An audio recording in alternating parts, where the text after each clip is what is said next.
Hi, I'm Amber Patterson, and welcome to this week's edition of Volusia magazine. Race weeks at the Daytona Speedway normally include those of the motor persuasion. So, would you be surprised that this year they were kicked off by some well-known NASCAR drivers running the track on foot? Then see how Daytona's racing past was recently honored with historic race vehicles retracing the original race course of the Grand National Race with a parade on the beach. And in keeping with the beach theme, saving a pristine, environmentally sensitive area in Volusia County is not an easy task, especially when developers have their eye on the same piece of land. Those stories, special reports, and more coming right up on Volusia magazine.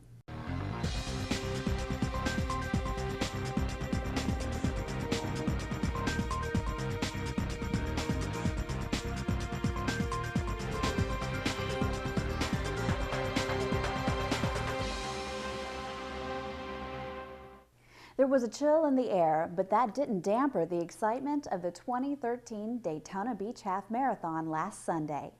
Nearly 1,500 runners participated in the 13.1-mile race sponsored by Volusia County government and the Daytona International Speedway. The half marathon took runners on the famous Daytona 500 track, down International Speedway Boulevard, to the world's most famous beach and back again, finishing at the Gatorade Victory Lane. In the past, the Daytona Half Marathon was held in October, but the date was changed this year and for future to coincide with race weeks. And since they were in town, some famous NASCAR race drivers also ran the race, including Jimmy Johnson, Casey Kane, Michael Waltrip, and Eric Almirola. The energy and excitement around the event was really cool. The start was fun with everybody gathering, getting ready. A little cold, but that lap around the infield was really neat. The sun was coming up, and then along the course, I couldn't believe how many people were out cheering on the competitors. There was even a DJ at the bridge blaring music and cheering everybody on. So, a very, very well done event and a lot of fun. 21-year-old Joshua Guerrero of Daytona Beach was the overall winner, crossing the finish line with a time of 1 hour and 16 minutes. Katie Hoover, 31, of Ormond Beach, was the female overall winner with a time of 1 hour and 26 minutes. County Manager Jim Deneen, who also ran the half marathon, envisions this race becoming a showcase event for the community.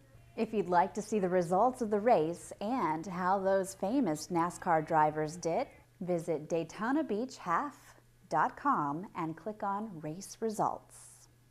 Hundreds of spectators gathered at the beach in Ponce Inlet recently to witness nearly 50 historic racing vehicles retrace the original Grand National Race.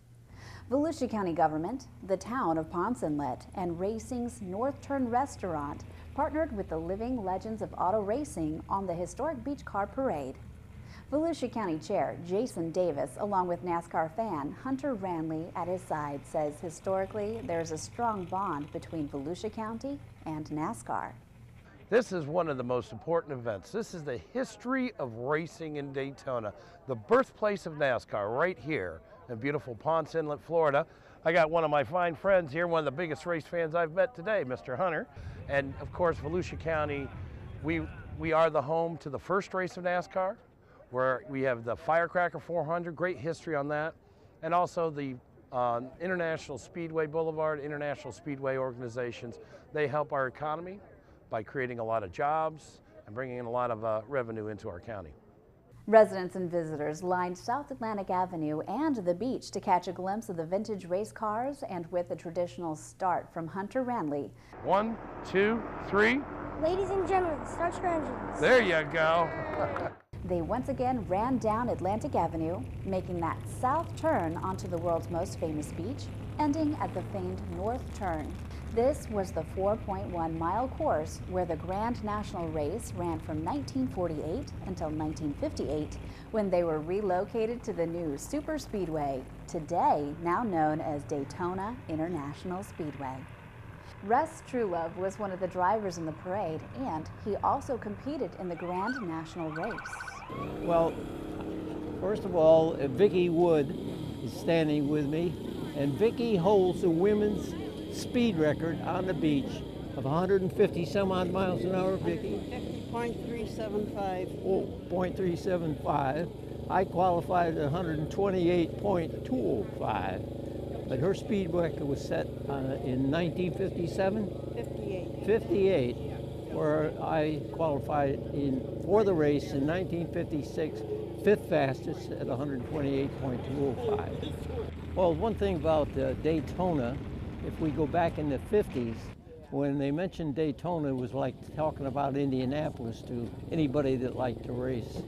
So it was a big issue for us to come down here in February in the early days of NASCAR, and just to come down here and participate was a big deal. Following the parade, the race cars were on display in the parking lot of racing's North Turn Beach Bar and Grill, and race drivers signed autographs and were interviewed by NASCAR historian Buzz McKim. This was the first year for the historic car parade to replicate the route from the Grand National Race, and if you missed it, don't worry. This parade will be an annual event. Lighthouse Point Park on the northern side of the Ponce Inlet Jetty offers a breathtaking view of the Atlantic Ocean and the scenic Intercoastal Waterway. Imagine this vista with a multi-story condominium. Former Volusia resident James Milton Hunt couldn't bear the thought of this pristine property being turned into an exclusive residential property. So he acted. The Volusia County Council recently unveiled a dedication plaque at the main pavilion in Lighthouse Point Park in Ponce Inlet, honoring Hunt, who led a successful campaign to preserve the property in the 1980s. Hunt grew up near the lighthouse and spent much of his youth there and lived much of his life in the area. He was committed to keeping the area pristine and natural, so to stop the development, he gathered 6,000 signatures along with other supporters, convinced the state and county officials to buy the property for $2.7 million and build a public park. Everybody had to do their part. I had to do my part, and the county had to do their part. The Ponce Inlet Planning Board, the town council, the legislative delegation got it through. And Volusia County is known throughout the state as contributing to recreation areas and saving land. Lighthouse Point Park features fishing, swimming, nature trails, a picnic pavilion, and an observation deck and tower. For more information on the park, you can visit volusia.org/parks.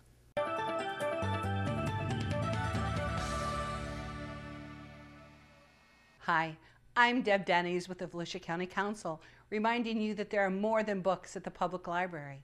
Volusia County's public libraries are branching out to keep pace with our patrons' changing needs. And while books are still the #1 draw, more and more patrons are using other services such as personal use computers, downloadable audiobooks, and free databases.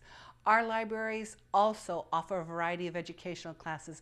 Visit volusialibrary.org to see what our libraries have to offer you. We've all heard it, the saying that time is money.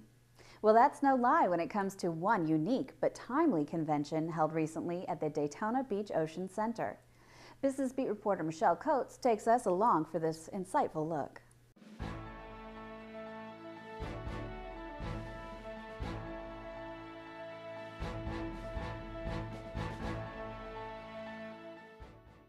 I'm Michelle Coates with the Business Beat. Did you know the ancient Chinese told time by the burning of incense? We're at the National Association of Watch and Clock Collectors Convention at the Ocean Center. The NAWCC's mission is to advance the art and science of horology, or timekeeping. Professionals and enthusiasts gathered at the Ocean Center for one of the largest horology conventions. It is an organization dedicated strictly to anything that keeps time. So whether it be a sundial, a watch, an hourglass, antique clocks, all of the above, anything related to timekeeping. We spoke with Marty Wilkie, the chairman of the Midwinter Regional Convention of the National Association of Watch and Clock Collectors. This is the largest clock and watch show in the world. So we have people that come in from usually 20 or more different countries. The National Association hosted its largest convention, the Midwinter Regional, at the Ocean Center in mid-February. Our association, it was really formed in 1943. And there was a group of watchmakers that got together, and they wanted to start a nonprofit organization that was dedicated strictly to timekeeping. Held at the Ocean Center for the last 4 years and the upcoming year, the convention brings time enthusiasts and professionals from around the world to the area. We've got over 12,000 members worldwide, representing over 51 different countries. We literally fill every hotel down the Atlantic. We are under contract with 3 of the hotels that we will, book solid on.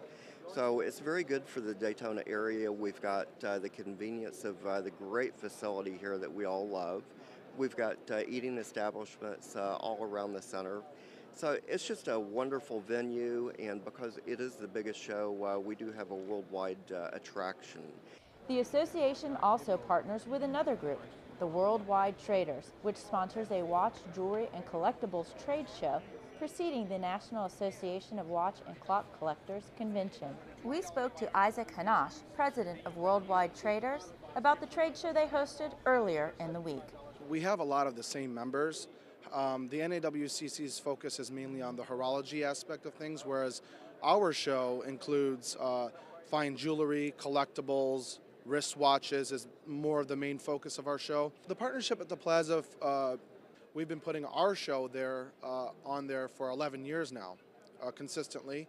And Daytona Beach is such a beautiful beach. It's a great destination. The hotel's right off the ocean, and our members tend to like that. Our show, about 250 dealer tables, and we have a crowd of anywhere between 500 and 700 people at any given time in the room.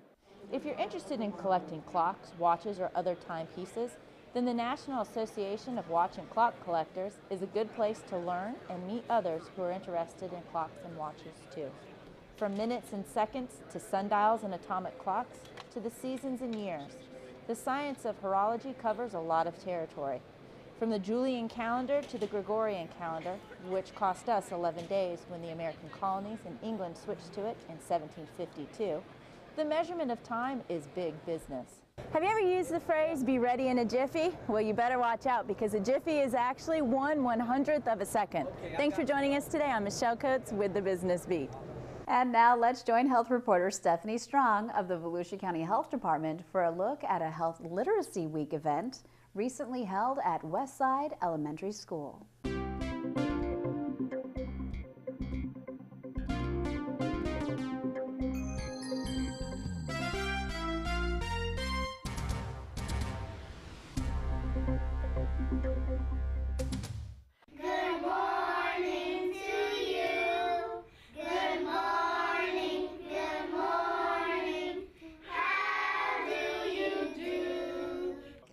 I'm Judy Winch, the principal of Westside Elementary School. At Westside, we are so excited to have Volusia County Health Department here as our very special readers. They are truly celebrities at Westside this morning. You know, it's very important that children learn the importance of eating a healthy breakfast, nutritious food all day, and having a healthy lifestyle. And at Westside, we teach that each and every day and talk about it each and every day, and being healthy, nutritious, physically active, and safe. During Health Literacy Week, Dr. Bonnie Sorensen and a number of employees from the Florida Department of Health in Volusia County rolled up their sleeves and read books promoting the importance of eating breakfast to kindergarten, first, and second graders at Westside Elementary School in Daytona Beach. So James was too tired to play kickball. Can you imagine? Too tired to play? During recess, he decided to stop playing. Mrs. Jones noticed that James was leaving the game, so she went over to talk to him. Is that James leaving the game?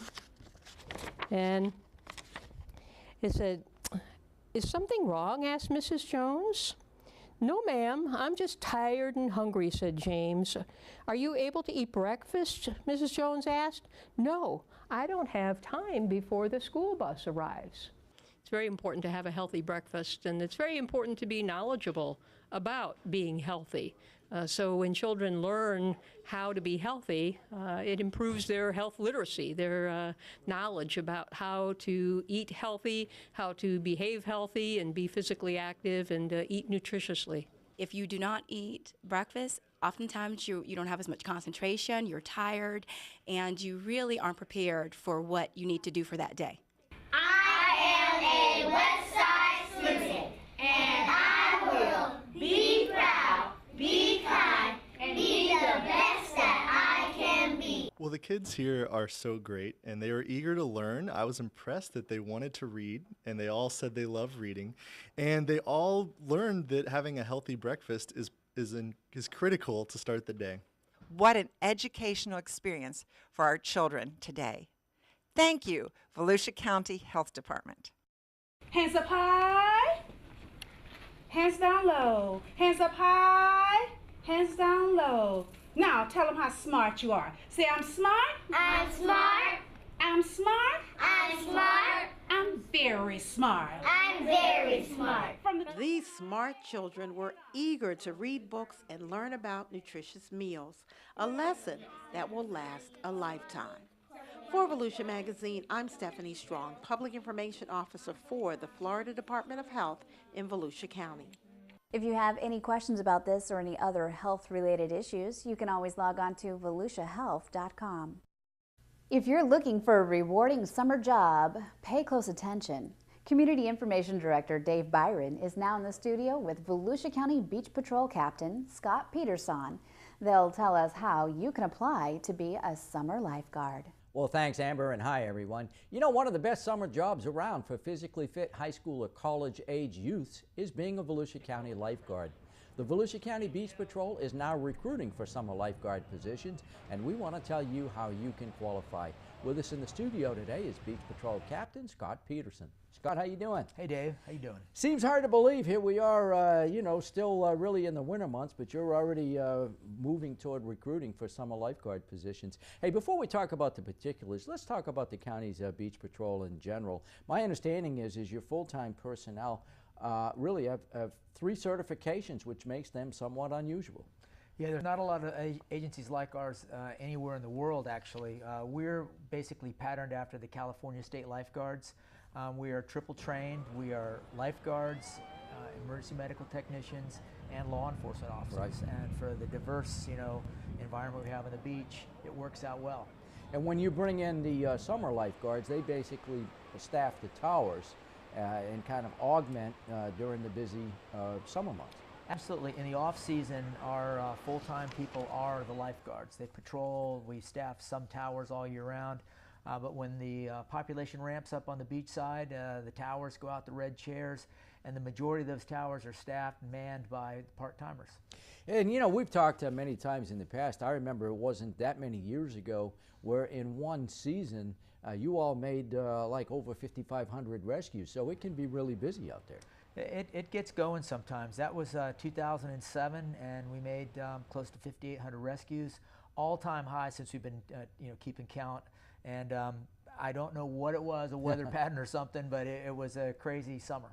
And you remember some of those days, Scott. I mean, you yourself said you were in the water multiple times, and I think on one particular weekend, I think if it was several hundred rescues each Saturday, Saturday and Sunday. It was 300 or 400 a day there for a couple of weekends in a row. It was one of those things that stands out, and everybody that worked that year has memories of that one season. So obviously, when you're sitting out there on that tower, Scott, it's serious business. What sort of attributes are you looking for when you bring on these summer lifeguards? Well, we want somebody who can relate to people. We want somebody who represents the county well, somebody with a positive, outgoing attitude, because those are the first point of contact with visitors and county government.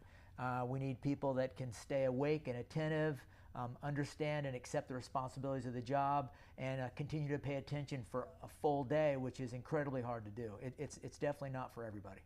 And you know, Scott, obviously when these tower guards spot someone that may be having a little difficulty in the water, it gets real serious real fast. What goes through your mind when you jump off that tower and you see someone out in the ocean?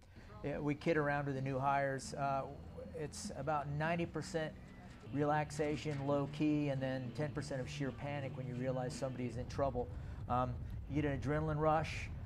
Hopefully you will have saw the circumstances leading up to that and prevented it. We practice preventive lifeguarding, but there are some situations where you have to go out and help people, and people are trained to respond in a professional manner, and we have a set guidelines of how to do that, and it all goes back to training. We have a really good training department, and those kids that come through our program are equipped with the skills to make those rescues, and they do. Our beach is one of the most populated and busy beaches as far as rescues go of any place in the country.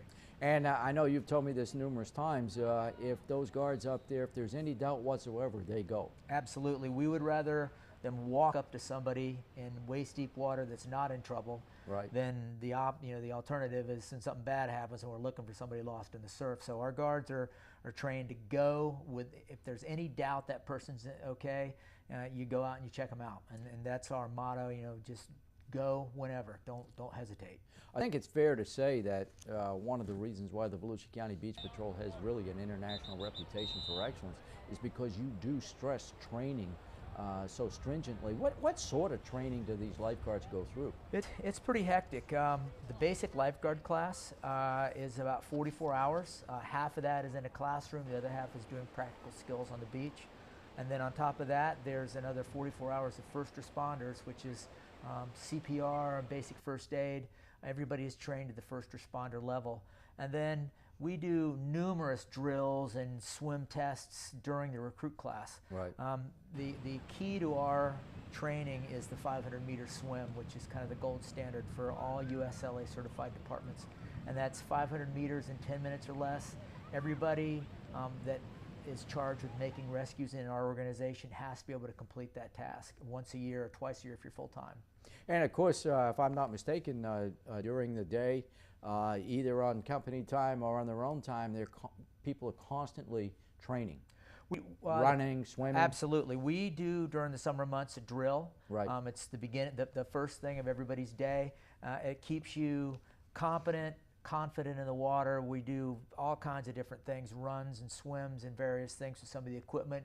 We address training aspects. We do actually refresher training sometimes for drill, but it's just a half an hour at the beginning of the day where we can emphasize what they need, which is mostly the physical fitness aspect of it. So obviously one of the key things you're looking for is a young person that is physically fit, obviously. Yeah, if you don't swim and haven't tried swimming, ocean water or open water ocean rescue type lifeguarding is not a job you want to try to get into. No matter what the surf conditions, you have to go out. The surf never gets too rough for our guys to go out. So somebody who's competent in the water, a surfer, a waterman, people on swim teams, people who have been around the beach, we prefer those. We have had some situations where we've had people that have stepped up and trained and gotten the job and worked out real well. You just used the term our guys. Actually, your guys are guys and girls. And you have some excellent female lifeguards. We have some outstanding female lifeguards. We're about 35 or 40% female now, which is, in my day, to have female lifeguard when I started was unheard of. But now they do the same physical requirements. They do the same testing. They do everything the same as anybody else. There's no we don't differentiate between male or female, and they do a great job. Anybody that passes all of our training gets hired. My hat goes off to them. They've really excelled, and they're an exceptional human being and athlete. Let's talk about the number of positions, Scott. I mean, obviously you're trying to fill these positions. How many slots are you trying to fill this year? We're around 100. We have about 300 part-time positions.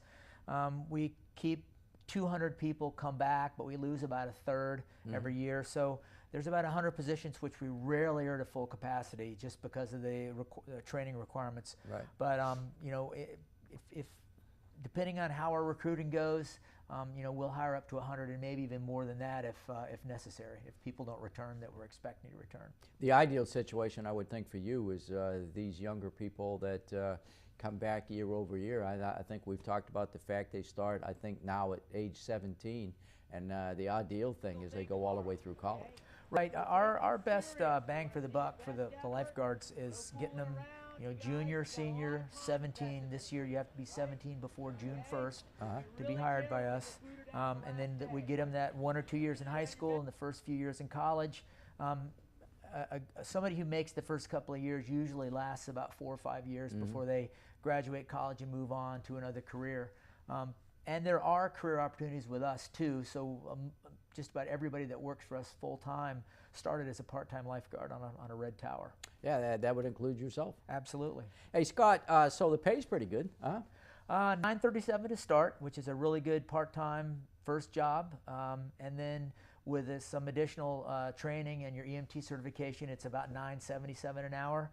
And then there's also some pay increases for hours worked. I don't remember the numbers, but every 400 or 500 hours there's a bit of an incremental increase. And it's a great summertime job, and it's interesting, all the people around town that have started as lifeguards, doctors and lawyers and engineers, all come back and say that's the best job they ever had in their life. You know, it is interesting. You know, not to name names, but I mean, there are a lot of people that are pretty well known, include elected officials and whatever, that at one time were a lifeguard on Volusia County beaches.